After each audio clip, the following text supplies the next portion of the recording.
झूठा साबित हुआ। मैं जानता हूं कितना जुल्म हुआ, मैं जानता हूं कि कितने लोग मरकज में फंसे हुए थे। मेरे ही हैदराबाद से कई लोग यहां पर फंसे हुए थे। किस तरह से उनको अजियतें दी गई, किस तरह से उनको परेशान किया गया। उनके साथ उनके घर वाले थे, उनकी बेटी और बीवी थी। किस तरह उनको ताने मारे जाते थे, किस तरह उनको गालियां दी जाती थी।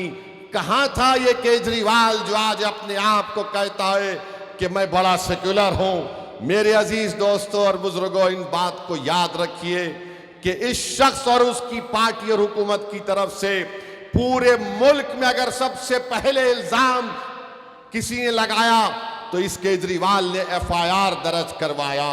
मगर यही दिल्ली की सड़कों पर जब एहतजाज होता था, गालियां दी जाती थीं, इल्जामात लगाए जाते थे, तो क्या केजरीवाल की सरकार ने कोई एफआईआर दर्ज किया? नहीं किया।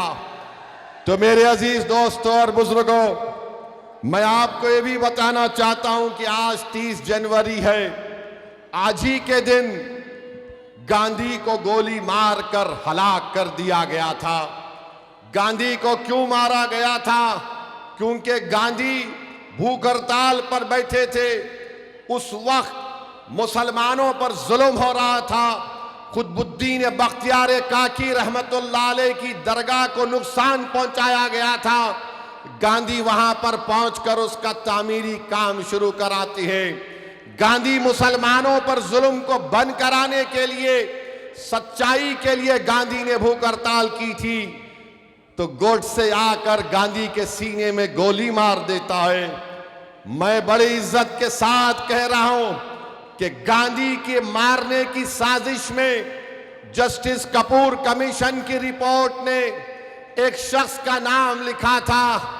आज प्रधानमंत्री उस कॉन्स्पिरेटर के नाम से दिल्ली यूनिवर्सिटी को यूनिवर्सिटी बनाना चाहते हैं। बताओ वह प्रधानमंत्री, आज आप गांधी के पास तो जाते हैं, समाधि के पास, मगर क्या कपूर कमीशन में कॉन्स्पिरेसी का नाम जिसका लिया गया था, कौन जस्टिस कपूर कमीशन की रिपोर्ट में क्या कहा गया था?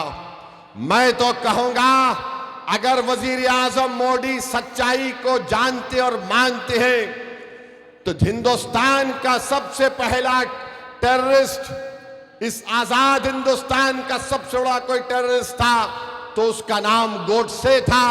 इसीलिए मैं मोदी से मुतालबा करता हूं कि 30 जनवरी को एंटी टेररिज्म डे डिक्लेयर कर देना चाहिए, क्योंकि आजाद भारत में उस शख्स ने गांधी को गोली मारी थी, एक ज़ईफ आदमी को गोडसे ने गोली मारी थी। रिकॉर्ड उठाकर देख लो, एक बीजेपी के एमपी ने कहा था मैं गोडसे को मानने वाला हूं। बताओ मोदी जी, आपके पार्टी में ऐसे लोग भी हैं जो गोडसे के भक्त हैं। मेरे अजीज दोस्तों और बुजुर्गों, एक और अहम बात मैं आपके सामने रखना चाहता हूं। मुस्तफाबाद के बाद गली कूचों में आपके इलाकों में मुझे फिरने का मौका मिला। मुझे आज तक समझ में नहीं आया कि इस इलाके में लोग इंसान बसते हैं, मगर यहाँ पर मोहरियों का पानी बहता है, यहाँ पर कचरे के अंबार हैं, यहाँ पर गंदगी की सफाई का कोई इंतजाम नहीं है और पीने का पानी दस्तयाब नहीं है। तो मोदी और केजरीवाल एक नूरा कुश्ती लड़ रहे हैं। मोदी और केजरीवाल ये एक सिक्के के दो रुख हैं। भारत में अगर झूठों का कंपटीशन होगा तो कौन फाइनल में आएगा?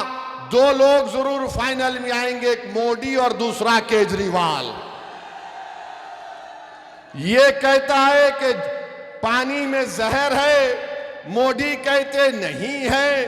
अरे पानी तुम नहीं पिलाते और तुम जहर उगल रहे हो नफरत की फिजाओं में इजाफा करके। अरे पानी तुम नहीं देना चाहते केजरीवाल, तुम प्यासा रखकर मारना चाहते हो। पानी तुमने कहा मैं पानी फ्री में दूंगा। मैं केजरीवाल से पूछना चाहता हूं कि तुम्हारे बजट में तुमने 850 करोड़ रुपये खर्चा किए किसके लिए? फ्री पानी। कितना पानी? एक घर को इस झूठे ने कहा था मैं 20,000 लीटर दूंगा, यानी आखिरी है ये। यानी मैं समझता था कि मोदी दूर तक फेंकते हैं, मगर मालूम हुआ केजरीवाल भी पीछे नहीं है। 850 करोड़ रुपए फ्री वाटर के लिए। कहां है पानी? दिल्ली के सुबह गली कूचों में चले जाओ तो पानी बेचने वाले बोलते पानी ले लो, पानी ले लो। 25 रुपए फर्स्ट फ्लोर के लिए, 30 रुपये सेकंड फ्लोर के लिए, 35 रुपये थर्ड फ्लोर के लिए। ना मोदी फर्स्ट फ्लोर को आते, ना केजरीवाल सेकंड फ्लोर को आते, ना सिसोदिया थर्ड फ्लोर को आता है, मगर दिल्ली की जनता परेशान है। ये बोलता जहर, वो बोलते ये। अरे दिल्ली की जनता परेशान है। मैं केजरीवाल को चैलेंज कर रहा हूं कि तुम बड़ा बोलते ना, मैं दिल्ली में ये कर दिया। आओ आके मुस्तफाबाद में अपनी फैमिली के साथ एक दिन और एक रात गुजार के बताओ मुझे। आओ यहां पर।